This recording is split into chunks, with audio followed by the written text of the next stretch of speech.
How do I download Ford navigation updates?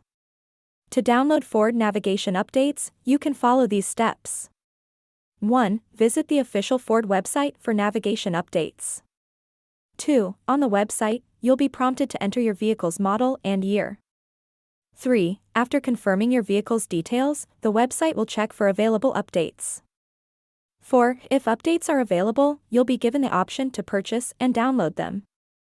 5. You may need to create an account or sign into your existing Ford account to complete the purchase.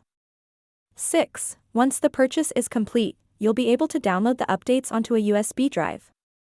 7. It's important to ensure the USB drive is formatted correctly before downloading the updates. 8. The website should provide instructions on how to properly format the USB drive.